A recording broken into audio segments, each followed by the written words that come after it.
บ่เอ็นก็ไล่อัปเดตให้พ่อแม่ป้าลุงเบิ่งแล้วหลังจากที่บ้านน้องแต่ถูกยกเลิกและยังขาดสิ่งใดแน่เนาะบ่เอ็นก็เลยถ่ายให้พ่อแม่ป้าลุงเบิ่งว่าขาดแนวมุงค่าสร้างแล้วก็นี่แหละขาดแนวปูพื้นนะพี่น้องแนวปูพื้นก็คือประเภทพวกปูนอะไรเนาะแต่ว่าผู้รักผู้ใหญ่ที่ช่วยเหลือต่อหรือว่าจะก่อให้น้องเพิ่นก็ขาดบล็อกถ้าว่าสิอัมพาโซล่าขาดไม้โซล่าแล้วก็ค่าสร้างอะไรเนาะพี่น้องเนาะเด็กทางแม่ตุกแก้วแล้วก็มานั่งพักผ่อนอยู่ตลาดบ้านของน้องแต่และมื้อวานนี่เราก็นี่แหละคอยเก็บนะพี่น้องคือแม่ตุกแก้วเราคอยเก็บคอยจูดนี่เรากวาดไว้แล้วก็คอยจูดมือละกองยามกลางคืนเราจะจูดเนาะนี่เด้เดี๋ยวเราก็สิเก็บไว้ให้มันสะอาดเนาะก็พอดีว่าทางเราก็สิไปหาอยู่หากินเลยได้แม่ตุกแก้วนี่เพราะว่าเราแต่ละมื้อนี่จำเป็นต้องได้หาอยู่หากินไปวันๆนี่แหละเราก็อยู่กับบักกระทิงกำลาน้อยเรา2 คนนี่แหละสบายดีแม่ตู้เตรียมตัวสิไปหากินเลยบ่บาดนี่สิได้หยังเด้มื้อนี้เนาะได้หยังก็เอา ส่วนลายนี่ไปแต่ละมื้อนี่ได้หยังนะหน่อไม้ มีแต่หน่อไม้เนาะมันได้มื้อนี้แหละเชื่อไปให้เขามื้อนี้บัดน้อยพอยามนี่มันก็มันอึดได้หน่อไม้บ่มีแนวให้หาหน่อไม้มันก็ยังบ่ทันออกเนาะเอาก็บ่ดินแห้งอยู่ฝนบ่ทันตกบัดสิไปหาเขียดนั่นแหละจุดนั้นน้ำก็ถือไปจะบ่แต่ละมื้อนี่กินได้ซะบ่ได้มีน้ำมีนาได้เอาแต่ปั้นข้าวแต่มันเข้านั่นเอาแต่ปั้นข้าวอันนี้จะมโนตัวเลขดอกอันนี้บ่ได้ป้าจักเทื่อได้ไปคือทางไปตู้นี่ก็มีธรรมโนบ่โคกเบิดหั่นแล้วนี่ก็ได้ไปอยู่ใส่ก็มีแหละทั้งลูกคิดว่าบ่ได้มีธรรมโนได้คิดว่าเป็นคนอยู่ละล่ะมีธรรมโนได้เอ้าบ่เปิดก็อย่าบ่เปิดก็อย่ามีธรรมโน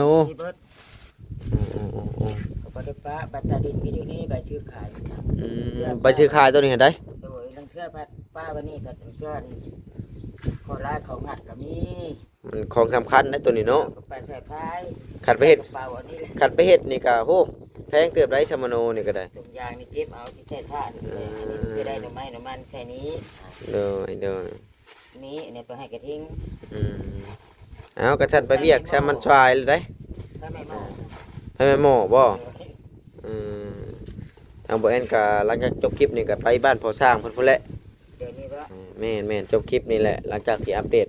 เรื่องชาติบ้านช่องบ้านน้องแต่นี่แหละเพราะว่ามี FC ก็แม่นก็มีแต่ว่ายามแรกก็คอยจูดหั่นแหละมื้อใดมันบ่ลมได้จังจูดแม่นลมมันสิก็จูดบ่ได้ตายชนยาไปโทษเขาจับไปข้างคุกคักแล้วเนาะมันหกเด้พี่น้องเอ้ยเด็กน้อยด่ามันบ่คักได้เนาะเขามันบ่เฮ็ดมาจัดแต่บ่เวียกก็ยังเสียเงินบัดนี้อันว่างแล้วเขาจักมื้อเบิดแหละงัวกินไผแม่ต้นยาก็จู่ชั่วน้อยเด้เป็นคนในบ้านนี่บ่ขายดอกเขามีให้มีนามีงัวกล้วยขายแล้วก็ประเทศก็กันมีเพียงซะเอาก็ระวังเอาแล้วบ่อุ่นแล้วว่าสินั้นอยู่อันนี้แล้วเอาเราสิพูดแล้วว่างแล้วก็ปกชในบ้านนี่ดอกเราสิเก็บอยู่ก็มีแต่แม่ตู้ไปเวียกไปงานรถในมือ1 2มื้อนี่สร้างเพิ่นน่ะบ่มาดอกโอ้ยเราก็ทำใจบ่ได้เนาะเรายังทำใจบ่ได้เรายังบ่มีกระจิตกระใจดอกชั่วโมงตะปงมื้อนี้ก็คลำ3มื้อพุ่นค่ะเพิ่นยังให้ไปเรียกเฮ็ดงานเนาะแนวมันเนาะเมียลาวอันนี้ว่าเพิ่นให้ปงเพิ่นแล้วผัดสิไปหาเฮ็ดเวียกเฮ็ดงานเฉยคือบ่มีความโศกเศร้าแท้ว่าเนาะมันแล้วถ้าแก่โบราณมันได้แม่นค่อยถือโบราณนะค่อยจังหวัดยืนนี่ที่สั่งก็ตายเบิดแล้วได้ค่อยมันนั้นแม่นว่ามันใช้กรรมบ่เพิ่นว่าผู้เฒ่าตะกี้น่ะอายุยืนคนตะกี้อายุหลายกว่าคนคู่มื้อนี่เพิ่นว่าปี82นั่นแหละเพิ่นให้ระวังเจ็บท้องอยู่ใช้คือกันเบิดวิทย์ปี82นี่มัน105 106คนตะกี้บ่ได้กินปุ๋ยเพิ่นว่าคนคู่มื้อนี่กินแต่ปุ๋ยบ่ได้เว้าดอกคือมื้อนี้กินแต่สารเคมีแต่ก่อนน่ะบ่เห็นหน้าก็ได้กินข้าวอันบ่ใช่ปุ๋ยนะว่าง่ายก็นะขี้งัวขี้ควายเนาะแม่อันนี้พี่จักคือคู่มื้อนี่บ่ได้เป็นเด้อบ่ใช่ปุ๋ยบ่ได้กินชมกินมีแต่ปุ๋ยเบิดนะทุกอย่างว่าง่ายก็ได้เก็บผักติ้วผักกระโดนนี่ไว้อยู่ห้องก็ไม่ขมบเพิ่นมากินคนคู่มื้อนี่มีแต่กินของตลาดก็เลยแบบว่ามัน ปุยลายแน่หั่นแหละเอากระทั่งกลับไปเวียกรถแม่ตู้มัน เด้อบ่าว โดยมันก็เริ่มชวายเจ้าแล้วได้เริ่มแดดแล้วพี่น้องเอ้ย ป่านมันสิไปน้ำมันสิเมื่อบ้าน อืม สิมาลิ้นอยู่พุ่น อืม ว่าแล้วเข้าบ้าน โดยนี่แหละพี่น้องเอ้ยบ่เอ็นก็จะอัปเดตบ้านของน้องแต่รอบๆอีกคือเก่าหลังจากนั้นก็สิกลับออกไปแหละเพราะว่าบางทีมีผู้หลักผู้ใหญ่เพิ่นอยากประสานงานต่อเด้เรื่องตัวนี้แหละนี่มุงหลังคาบ้านน้องแต่นี่แหละน้องพี่น้องเนาะถ้าว่ามีผู้หลักผู้ใหญ่ประสานงานต่อก็ดีเว่าซั่นซะเดี๋ยวสิให้ขึ้นเบิ่งข้างเทิงอีกเล็กๆน้อยๆเนาะก่อนบ่เอ็นสิกลับอันนี้อุปกรณ์ตัวนี้ก็เป็นของบ้านแม่ตู้แก้วบัดนี้บ่เอ็นก็เห็นทางเอื้อยลาเว้าหลังจากที่ยกเลิกแล้วก็จะยกให้ทางบ้านแม่ตู้แก้วไปสร้างบ้านแล้วต่อเพราะว่าผู้หลักผู้ใหญ่เอื้อยจูลี่กับแม่กงวาลีก็จังได๋ขึ้นก็ยังจะช่วยเหลือบ้านของแม่ตู้แก้วคือเก่าเพิ่นก็เลยว่ายกให้แม่ตู้แก้วเอาว่าซั่นซะพี่น้องเอ้ยนี่แหละก็บ่มีหยังหลายพี่น้องเอ้ยก็ได้แวะเวียนเข้ามาอัปเดตบ้านของน้องแต่อีกคือเก่าเผื่อว่าพ่อแม่พี่น้อง FC อยากเบิ่งหรือว่าพ่อแม่พี่น้อง FC ปาลุงอยากเห็นบ้านของน้องแต่ให้แหละนี่แหละ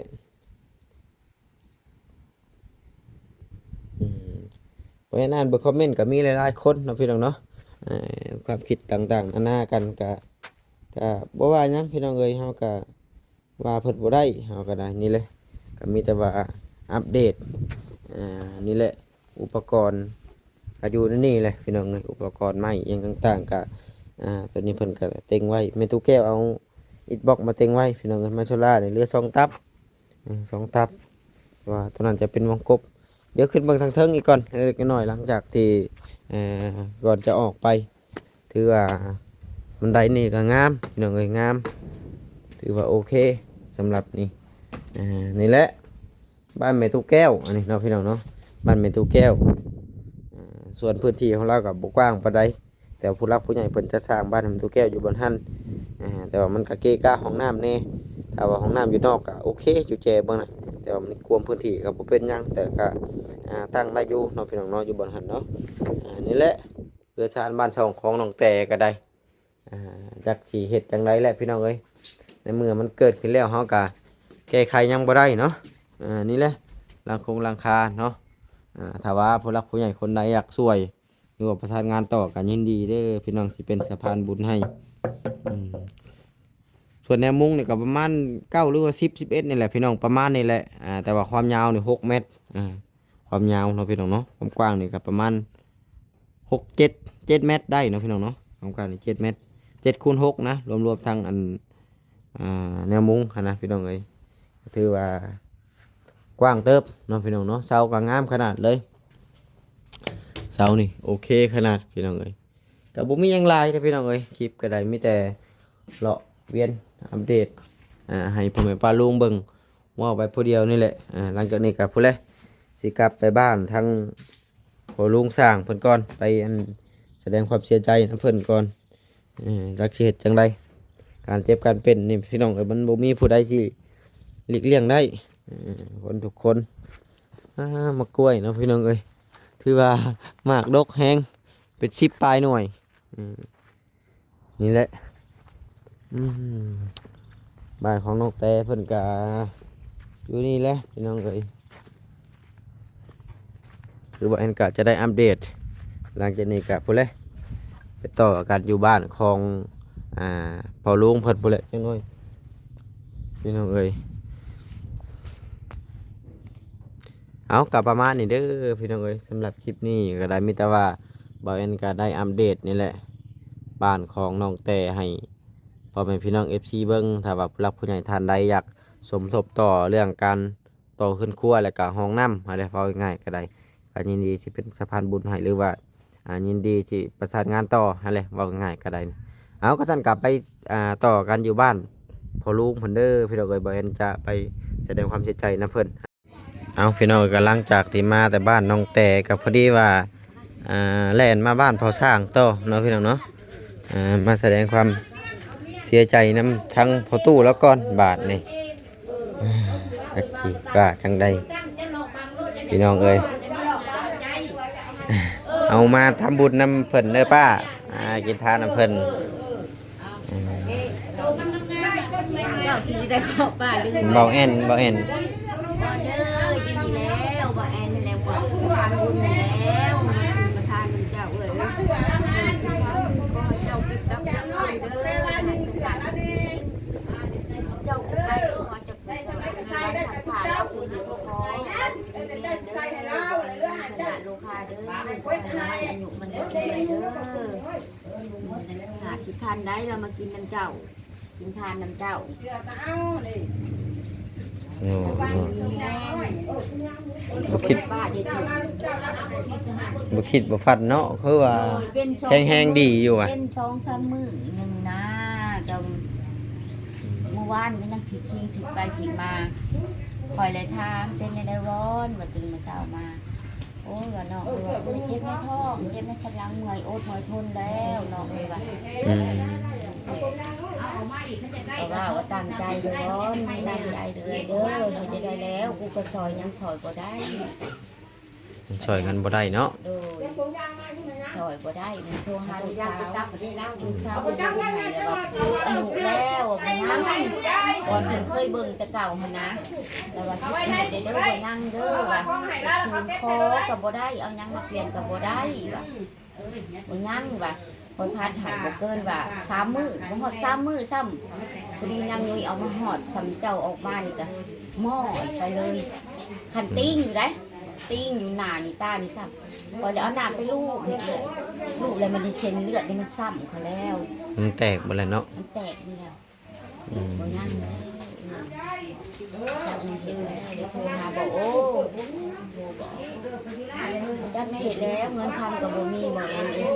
โดยโดย อาศัยไผมีติเอ้ยน้อง2-3 คนก็คือการเจ้าเห็นนี่แล้วก็บ่ได้คุยหยังถึงว่าจ้าถูกมีผู้ใหญ่เพิ่นซอยเพิ่นช่วย เพิ่นช่วยหันมือสุดท้ายเนาะ โดย อืม แล้วก็ข่อยก็ขอบมกขอบใจนำเจจุลีแล้วนำมันผู้คนเนาะหมวดเจ้าหมวดสะพานบุญคือกันนำมาซอยมาส่ง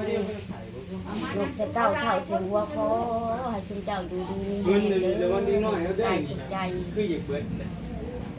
ถามเราสิ่งศักดิ์สิทธิ์ทั้งหลายชุมเจ้าก็เบิ่งด้วยความสามารถดูใส่จะน้ำเนาะตลอด อย่าเพิ่งคือกินหัวไปยังเบิดไปมันให้ จักสิว่าเนี่ยได้จนบ่จักสิทางสิเว้านี่คือการขอให้เพิ่นอยู่ดีมีแฮง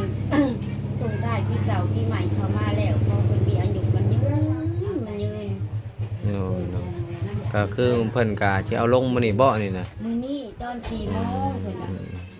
แต่ว่าบ่แอนอาจจะบ่ได้อยู่นํเพราะว่ามีเวียกคือกันอยู่บ้านกับเพิ่นสิจัดงานดอง โดยก็มานี่ก็แม่ป้าก็ดีมกดีใจ โดยโดย มาเย็นหน้าเย็นตามื้อวานนี่ก็ เอาให้น้องกินเองนี่ เงินนะ บ่ไม่กินได้ นี่บ่ พี่น้องเอ้ย ให้น้องกินตัวนี้จะ มื้อวานนี่ก็ อันนี้ แม่ป้าได้โทรบอกว่าโอ้ยให้นางนางโทรบอกโอ้เอ้ยว่าแม่ป้าว่านี่เสียเลยเด้อว่ามีคนมาบ่ได้ นี่ จับ ก็ เขา หลายนี่ให้น้ ป้า อง ก็ กิน เป็น นั่น นำ นี่ มอนมุงคืนนำไปได้แล้วเขากำลังขึ้นมาไปเบิดช่อง ในห้องนอนก็มีหลายอยู่เทิงก็มี แต่มาส่องเบิ้งตูนบ่ยังแล้วว่า นี่ก็มี คือแม่ป้านี่ก็มีแต่2-3คนอันนี้นั่งคันหัวขนาดนี้เนาะโอ้ยบ่ได้นอนเลยแม่ป้า แม่นแหละเฮ็ดจังไดเนาะการเจ็บการเป็นมันเกิดขึ้นกับทุกคนแหละมีแต่ว่าช้าหรือไวเท่านั้นแหละมันเปลี่ยนโชคชะตาบ่ได้ มีผู้ใหญ่มาสู้ครับคือมีแต่คือแม่ป้านี่กับหมู่เฒ่าทั้งการยังสาวก็เฒ่าซื่อๆมันบ่เคยประสบการณ์ โดย บ้านกระแลนเขาไปหาผู้เฒ่าแก่ในบ้านเป็นนกไปขาดเพิ่นให้เพิ่นมายิบคันแดงคันลอยนะคะเพิ่นก็ออกมาได้ โดย เพิ่นก็ออกมาโลดเด้อไอ้ร้อนกินข้าวแล้วเต็มเด้อเต็มเลยแต่เด็กเพิ่นแตกเลยเรียบร้อยเพิ่นก็อยู่นำจน3-4 โมงพุ่นแหละ บ่ได้เต็ม เฒ่าเป็นแก่บ้านเพิ่นไปป่าแลนเข้าไปขอเพิ่นแล้วก็มีพ่อบ้านสัตว์ยาออกมาดีๆก็เต็มอยู่แล้วปรึกษาที่เขาตายอยู่บ้านเพิ่นเนาะ แม่ จะต้องมีเข้าประเภทนี้ มันบ่สบายบ่ขี้หัว ตายคนสบายในวงนั่งที่เป็นในบ้านนี่แล้วกลุ่มขาดจะเพิ่นคอยเพิ่นคอยอีพออีแม่แล้วในคือขาดเขาจักว่าอันใดผิดอันใดถือขอให้พ่อให้แม่ที่ถ้าเขาบอกทำไปไอ้ปากก็ว่าไม่ดีพอทำบ้านนอนน้ำมันแล้วก็คนขับคนแก่หมดในหูในยังอะไรก็เรียกคนบอกมาในใต้สะบานคุณเนาะ เนาะ แต่ว่าบ่มีหยังหลายดอกคุณละจุเฮากับบ่มีเพิ่นดอกมีไก่เป็ดตู้แล้วก็เก่าเป็ดกวดทำปัญหาเหล่าเงิน อืม ก็นั่นแล้วเพิ่นก็ว่าเดี๋ยวก็ขาดก็ต้องขาดเป็นบ้านก่อนแบบเฮาปรึกษาแบบผู้ใหญ่แบบถามที่คุณเป็นคนบอกว่าสมังนี่ แม่น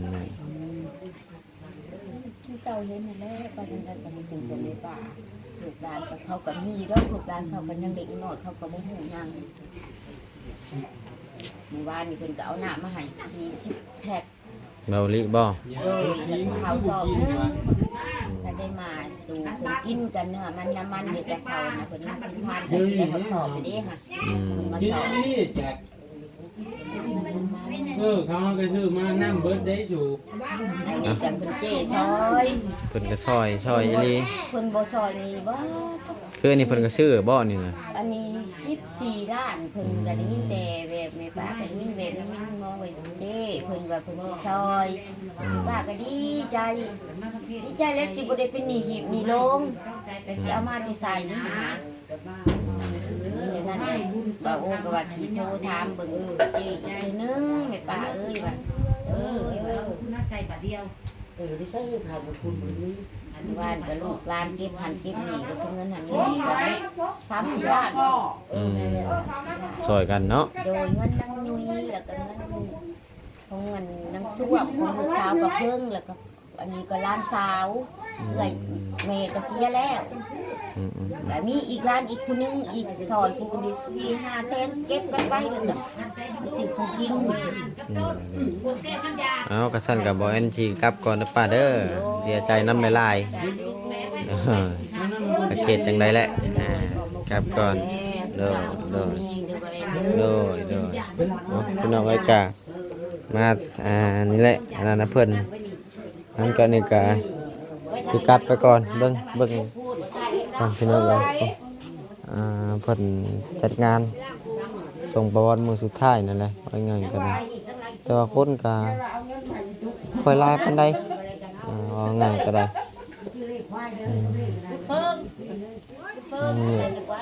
นี่ บอลสิได้อยู่นะบอลสิได้ฮะบ่หาชิปก็ได้ชิปชาวพันในหมอนน่ะนะคูณใส่ดอกไม้อยู่นะบอลสิได้นั่นแหละบอลได้ฮะ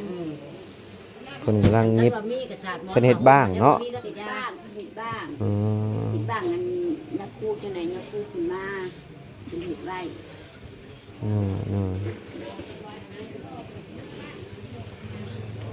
องว่านี่เนาะโอ้บ่พกมันบัดนี้แจกนะเอาแต่เทียบอีกมันบ่แจกจ่ายก็จ่ายกองทุนนะบ่ทันเลย คนนี้แล้วเป็นเอื้อยหมู่บ่ โดย อืม เป็นเอื้อย นี่ป้าแต่เป็นผู้สุดท้าย โดยลูกหลานมีน้องผู้สองนางนี่ก็มีน้องอีกแล้วก็มีผู้หนึ่งแล้วก็มีผู้นี้ อืม ลายได้เงิน